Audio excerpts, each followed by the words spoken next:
Hello বন্ধুরা, কেমন আছেন সবাই? আজকে আমাদের গ্রামে ভাপা পিঠা।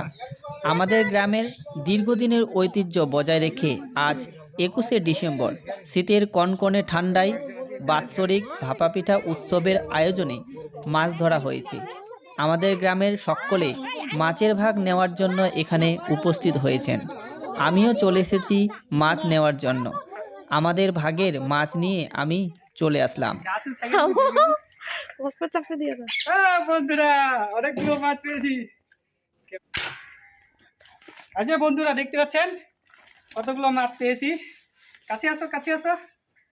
হ্যাঁ দেখো মাছগুলো। বন্ধুরা দেখুন আমরা কতগুলো মাছ পেয়েছি, ভাপা পিঠাতে খাবো, সেই মজা করে খাবো। এই যে দেখুন কতগুলো মাছ পেয়েছি, দেখতে পাচ্ছেন বন্ধুরা মাছগুলো দেখুন। আজকে ভাপা পিঠাতে আপনাদের সবাইকে ইনভাইট করলাম, চলে আসবেন খেতে ভাপা পিঠা। এই যে দেখুন সব মাছগুলো দেখা কতগুলো পেয়েছি আমরা, যে আমরা এতগুলো মাছ নিয়ে। এই যে বন্ধুরা দেখতে পাচ্ছেন এখানে হেনা মাছ ধরছে, মাছগুলো এখানে পরিষ্কার করছে। আমরা এতগুলো মাছ পেয়েছি, মাছ একাই ধরছে, সে মন টন খারাপ আছে তাই কথা বলছে না।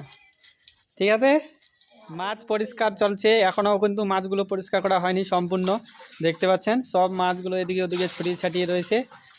মাছ পরিষ্কার হয়ে গেলে তারপরে আমাদের ভাপা পিঠাটা শুরু হয়ে যাবে। বন্ধুরা দেখতে পাচ্ছেন আমাদের এখানে ভাপা পিঠার প্রস্তুতি চলছে, এখন সব কিছু রেডি হচ্ছে। আর এইখানে দেখতে পাচ্ছেন ভাপা পিঠার জন্য আমাদের সবজি কিন্তু রেডি হয়ে গেছে, দেখতে পাচ্ছেন। এই যে এই সবজি দিয়ে আমাদের ভাপা পিঠাটা চলবে। এছাড়াও মাছের ঝোল রয়েছে। আমার মা এখানে যে চালের আটাগুলোকে এভাবে করে যে চালছে, তারপরে কিন্তু ঢুকিটা হবে। এখানে আমাদের ঢুকির জন্য এটাকে আমরা পইন বলি, পইন। এই যে প্রেসার কুকারটাতে জল গরম হচ্ছে এটাকে পইন বলি। তো আমরা কিন্তু এটাকে ঢুক্কি বলি। অনেকে আপনারা ভাপা পিঠা বলে থাকেন, অনেকে আবার কেউ ভাক্কা বলেন। তো আপনি আপনার আঞ্চলিক ভাষায় এটাকে কি বলেন অবশ্যই কমেন্ট করে জানাবেন। এই যে ভাপা পিঠা এখন তৈরি হবে আমাদের।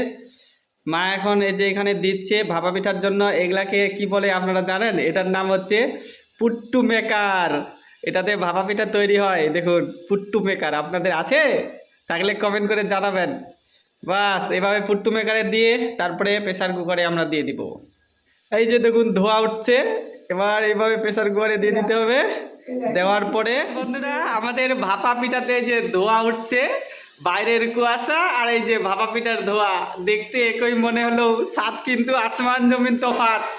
এই যে ভাপা পিঠা দেখুন কত সুন্দর হয়েছে, দেখতে পাচ্ছেন নরম তুলতুলে হয়েছে দেখতে। আমাদের কিন্তু অনেকগুলো ভাপা পিঠা তৈরি হয়ে গেল। এই যে এখানে কতগুলো জমা হয়ে গেছে। তো এটা তৈরি করতে কিন্তু বেশি সময় লাগে না, দেখতে পাচ্ছেন। দেখতে দেখতে আমাদের অনেকগুলো হয়ে গেছে ভাপা পিঠা।